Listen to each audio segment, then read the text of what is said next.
Welcome back to GDT Tech Reviews. In this video we are going to do a detailed review and pick the top 5 best graphics cards, 2021. So let us get started and the review based on our studies and small research. If you have any personal suggestion, do let us know in the comment section. If you are for the first time, don't forget to subscribe and click on the bell icon for more videos. We will be also providing affiliates link to purchase from Amazon.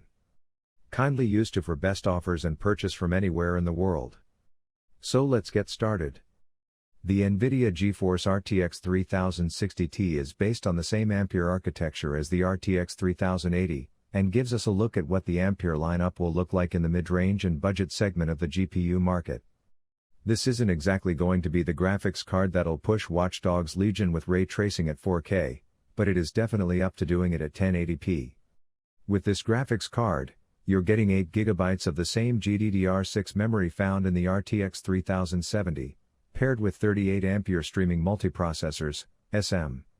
However, because of changes NVIDIA has made to its SM since Turing, each of these now has 128 CUDA cores, double that of the 64 in each Turing SM. That means there are now 4,864 CUDA cores in the RTX 3060 Ti, up from the 2,176 found in the RTX 2060 Super.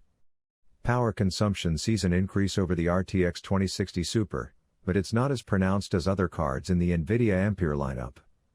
The total graphics power, TGP, is 200 watts for the RTX 3060 Ti, up from the 175 watts of the RTX 2060 Super.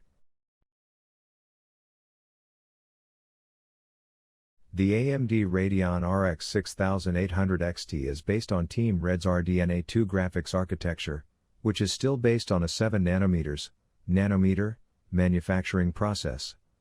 Rather than shrinking the die, AMD has worked in some new features and boosted efficiency, which makes these graphics cards way more powerful than their predecessors. The biggest of these is the new Infinity Cache, which is crucial when you consider that the Radeon RX 6800 XT is using 16GB of GDDR6 memory, rather than the GDDR6X memory found on the NVIDIA GeForce RTX 3080 and RTX 3090. The Infinity Cache is basically 128MB of global cache, which AMD asserts is 3.25x faster than GDDR6 VRAM on a 256-bit bus. This helps feed data from the larger 16GB VRAM pool to the GPU, and this combination of speedy cache and GDDR6 memory results in 2.4x more bandwidth per watt than the VRAM would be able to achieve on its own. This helps narrow the gap that AMD would otherwise experience when going against the GDDR6X memory and flagship class NVIDIA cards. The other major addition to the architecture is, of course, the DirectX 12 Ultimate compatible ray accelerators. There are one of these on each of the 72 compute units, which is what lets the AMD Radeon RX 6800 XT able to handle real-time ray tracing at a playable frame rate.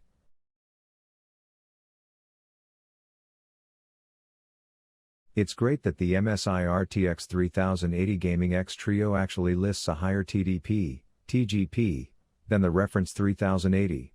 Well, not great necessarily, but at least it shows MSI took the time to evaluate the product and provide a realistic measure of power requirements. We'll get to that later, but the specs are generally the same as the Asus, the main difference being that the MSI runs with an 1815 MHz boost clock by default, while the Asus card runs with a 1785 MHz boost by default. You have to install Asus GPU Tweak 2 and select the OC mode profile to get the 1815 MHz boost clock. I certainly appreciate not having to bother with one more piece of software, though others may not care so much. Like the Asus card, ultimately the MSI card is a great alternative to the NVIDIA Founders Edition. Or at least, it would be if you could find any of the cards in stock. We've heard rumors and hearsay that demand for the Ampere launch was over 4 times greater than what NVIDIA saw with the Turing launch. That wouldn't be at all surprising, since Ampere is a bigger jump in performance and also marks round 2 for ray tracing and deep learning gaming hardware, a chance to improve on the first generation RTX cards, basically. Fundamentally, the MSI RTX 3080 Gaming X Trio is pretty similar to what we've seen from previous generation MSI cards.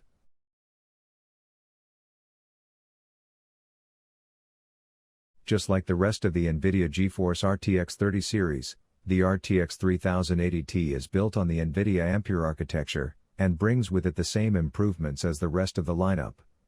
There is something new to the table, however. As with the NVIDIA GeForce RTX 3060 that launched in March 2021, the NVIDIA GeForce RTX 3080 Ti has a hardware-based hash rate limiter that should limit the appeal to cryptocurrency miners. We don't test mining performance at TechRadar, so we can't speak to how effective this limit actually is.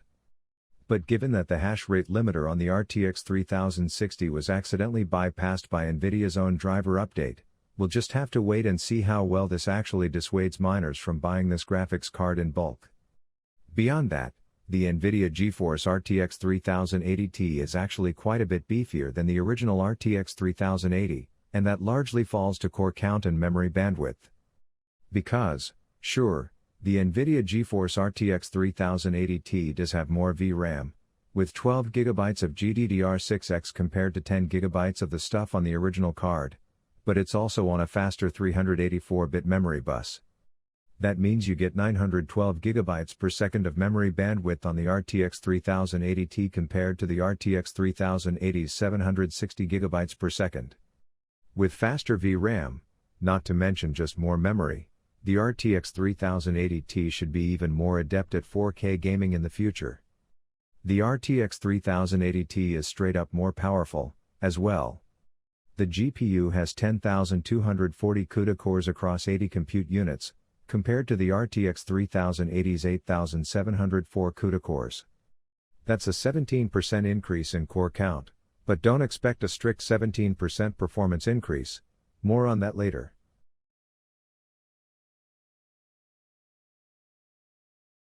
The NVIDIA GeForce RTX 3070 is powered by the Ampere GA104 GPU. This GPU has 5,888 CUDA cores spread across 46 streaming multiprocessors, based on the same NVIDIA Ampere architecture as the RTX 3080 and RTX 3090. And, as with those cards, there are a ton of improvements both to raw performance and to power efficiency here that drive this mid-range graphics card to performance levels matched only by the very best graphics card of the last generation. The biggest generation-on-generation improvement from Turing to Ampere is that both data paths on the streaming multiprocessor, SM, now support FP32 workloads, which sees an effective doubling of CUDA cores per SM. That's why, while the RTX 2070 had 36 SMs, it had just 2,304 CUDA cores. So, while the RTX 3070 only boosts SM count up by 27%, it more than doubles the CUDA core count, which massively boosts raw rasterization performance. That's impressive enough, but we're also getting second-generation RT cores and third-generation Tensor cores, which means both ray tracing and DLSS are much more performant and efficient. Ray tracing especially is much faster, as this new RT core brings twice the throughput as the first-generation RT core found on graphics cards like the NVIDIA GeForce RTX 2080.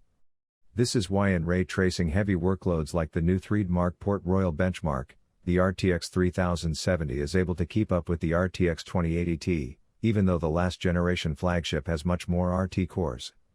The NVIDIA GeForce RTX 3070 is also the only graphics card in the Ampere lineup with a reasonable level of power consumption, with a TGP, total graphics power, rating of 220 watts, 100 watts less than the RTX 3080.